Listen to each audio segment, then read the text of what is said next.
私は魔法帝だ。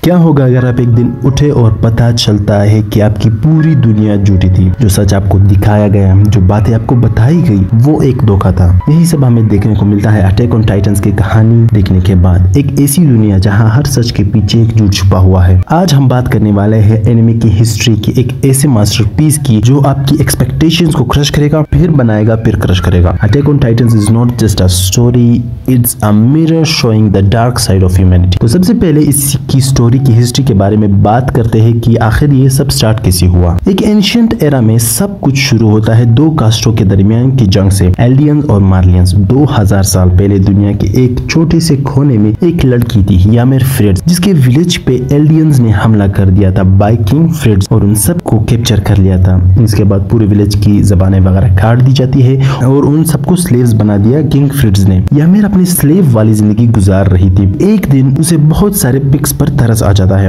और वो उन्हें आजाद कर देते हैं उनके केज का दरवाजा ओपन छोड़कर। किंग फ्रेड्स को जब पता चल जाता है वो यामिर के पीछे डॉग्स वगैरह और लोगों को छोड़ देता है उसे हंट करने के लिए। यामिर बहुत जख्मी हालत में एक दरख्त में छुप जाती है और वहां एक लेक में गिर जाती है।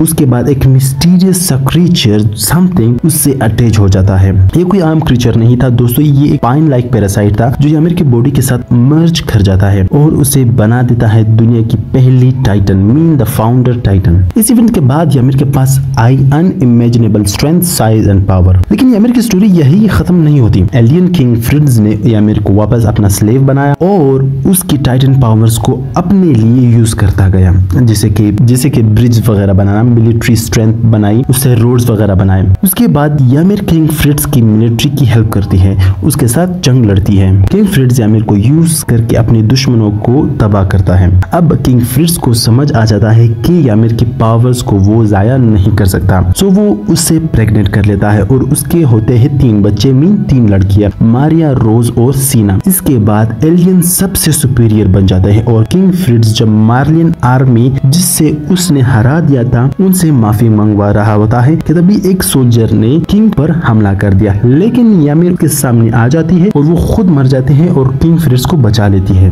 इसके बाद किंग नहीं चाहता कि यामिर की पावर्स भी उसी के साथ चली जाए, तो वो यामिर की बॉडी को छोटे छोटे पीसेस में काट देता है और उन्हीं अपनी 3 बेटियों को खिला देता है ताकि तुम्हें इस पावर को इनहेरिट करना है और आगे भी इसी तरह तुम्हें अपने बच्चों को ये पावर इनहेरिट करनी होगी। अब देखो, आई नो ये एनिमे डार्क है इसीलिए ये सब के लिए नहीं है। इसके बाद इवोल्यूशन टू इवोल्यूशन रहती है और एलियंस भी बढ़ते रहते हैं, तो टोटल 9 टाइप्स ऑफ टाइटन बन जाते हैं। टाइटन्स तो वैसे बहुत सारे होते हैं लेकिन इवोल्यूशन टू इवोल्यूशन उनके टाइप्स में attack Titan, colossal Titan, armour Titan, beast Titan, female Titan, jaw Titan, car Titan, war hammer Titan और फाउंडिंग टाइटन, यही 9 टाइप्स होते हैं टाइटन्स के। इसके बाद जनरेशन आगे बढ़ती गई और एलियंस की फैमिली भी बढ़ती गई और टाइटन्स की पावर भी डिस्ट्रीब्यूट होती गई। लेकिन 145th एलियन किंग जिसका नाम था कार्ल, तो कार्ल फ्रेड्स उसे ये सब पसंद नहीं था कि टाइटन्स की पावर इस तरह इनहेरिट होती है कि लोग एक दूसरे को कहते हैं आफ्टर एवरी 13 ईयर्स, क्योंकि 13 ईयर्स ही क्यों और टाइटन्स की पावर कैसे काम करती है वो सब हम नेक्स्ट वीडियो में बताएंगे क्योंकि ये वीडियो ज्यादा लंबी होगी। अपने ही एलियन फैमिली में टाइबर फैमिली के साथ एक साजिश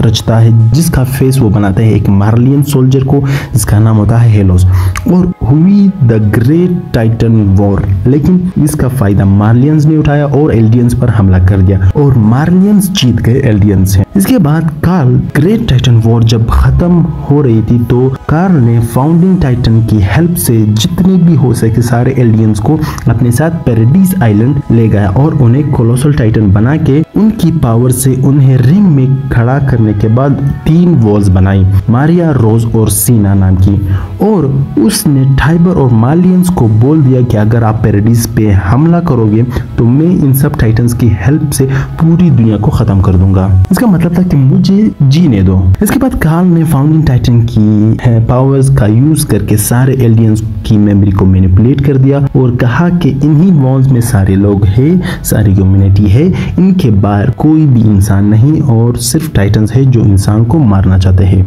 किंग फ्रेड्स ने अपने फैमिली के बच्चों के लिए अपना नाम फ्रेड से रीस कर दिया और चुप चुप के रहने लगे। लेकिन पैराडीज आइलैंड्स पे कुछ और लोग भी थे जिन जैसे कि एक्रामैन और एशियन क्लैन के लोग। जो कि एलियंस नहीं थे, इसीलिए उनकी मेमोरी मैनिपुलेट नहीं हुई। इसी वजह से वो एलियंस को बताने लगे कि तुम्हारी और हमारी हिस्ट्री क्या थी, जो कि किंग को पता चल गया और किंग को पसंद नहीं था, इसलिए वो सबको हंट करने लगा, एक्रामेन और एशियन क्लैन के लोगों को। इसके बाद बाहरी दुनिया में जो कुछ एलियंस बच गए थे तो मार्लियंस उनसे बहुत बुरा सलूक करते थे। मीन उन्हें सब्जेक्ट ऑफ यमीर कहते थे और डीमंस वगैरह बुलाते थे। इन्हीं एलियंस में से एक लड़का जिसका नाम था ग्रीश येगर, वो अपनी सिस्टर्स को लेके मार्लियंस के एरिया में चले जाता है और मार्लियंस उसे कहते हैं कि तुम्हारी सिस्टर को हम घर छोड़ देंगे और हम तुम्हें सजा देंगे। इसके बाद ग्रीश की सिस्टर को मरा हुआ पाया जाता है और बड़ा होने के बाद ग्रीश को पता चलता है कि उसकी बहन को कुत्तों के सामने मार कर फेंक दिया था, बहुत जुल्म हुआ था उसके ऊपर। तो वो किसी रिबल्स की, किसी आजादी के ग्रुप को ज्वाइन करता है जिसे किसी आउल नाम के बंदे ने बनाया था, जिसमें आउल उन्हें सारी हिस्ट्री बताता है कि कैसे सब हुआ। और इसमें एक रॉयल ब्लड वाली लड़की भी आती है जिसका नाम होता है डायना फ्रिड।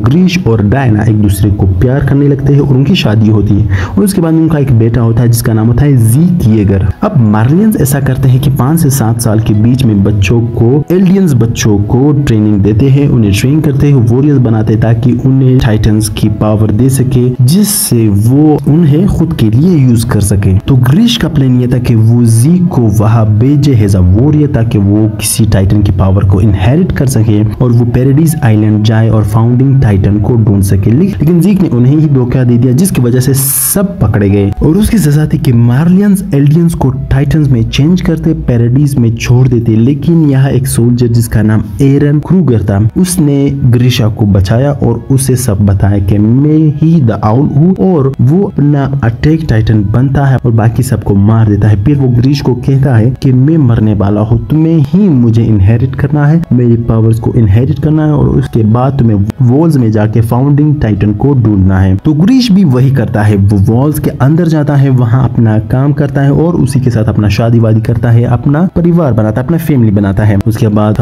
एक बेटा होता है जिसका नाम वो एरन रखता है। इसके बाद मार्लियंस पैराडाइज आइलैंड को और उसके रिसोर्सेज को पाना चाहता है, तो वो अपने वॉरियर्स मीन वो बच्चे जिनके पास टाइटन की पावर्स थी उन्हें पैराडाइज बेच देते हैं ताकि वो जाके फाउंडिंग टाइटन को ढूंढ सके और हम पैराडाइज आइलैंड को कब्जा कर सके। और यही से एनिमे भी स्टार्ट होता है, जब वॉल्स ब्रीच होती है एनिमे स्टार्ट होता है। अब बात करते हैं पूरे एनिमे के बारे में। सबसे पहले बात करते हैं स्टोरी की। अटैक ऑन टाइटंस की स्टोरी स्ट्रक्चर इतना अनप्रेडिक्टेबल है कि अगर आप एक थ्योरी बनाते हो, अगले एपिसोड में उसको डिस्ट्रॉय ही करना पड़ेगा आपको। जैसे इनिशियली लगता है कि ये सिर्फ टाइटंस और ह्यूमंस के बीच की सर्वाइवल बैटल है, लेकिन धीरे धीरे समझ आता है कि पॉलिटिक्स, बिट्रियल और कॉन्स्पिरेसीज का भी एक बड़ा रोल है इस एनिमे में। इसकी एनिमेशन बहुत नेक्स्ट लेवल है। स्टूडियो ने इनिशियल सीजन में जो डिटेल्स और फ्लूइडिटी दिखाई है वो बाकी सीजन में भी दिखाई देती है, स्पेशली जो लास्ट सीजन पे जब वो आते हैं। इसके बाद इसके कैरेक्टर्स, भाई क्या बोलो, हर कैरेक्टर एक कॉम्प्लेक्स पर्सनालिटी है। एरन की journey from a determined hero to morally grey character, Mikasa की अनडाइंग लॉयल्टी, आर्मिन की स्ट्रेटेजिक ब्रिलियंस और लीवाई एक्रामेन का स्पेक, जिसने हर एनिमे फैन का दिल जीत लिया भाई साहब। एरन और टाइटंस की 1-to-1 बैटल्स इतनी इंटेंस होती है कि आप लिटरली अपनी सीट से उठ नहीं पाते। लेकिन दोस्तों एक वार्निंग है, अगर आपको हैप्पी एंडिंग्स पसंद है तो ये एनिमे शायद आपके लिए नहीं हो। इस एनिमे का मोटो है प्रिपेयर टू क्राई। हर कैरेक्टर की डेथ आपको इमोशनल रोलर कोस्टर पे डाल देगी।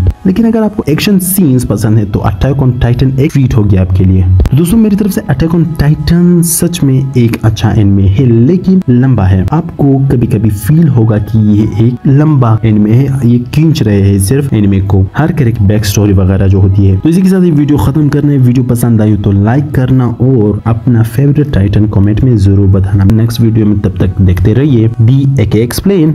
私は魔法帝だ。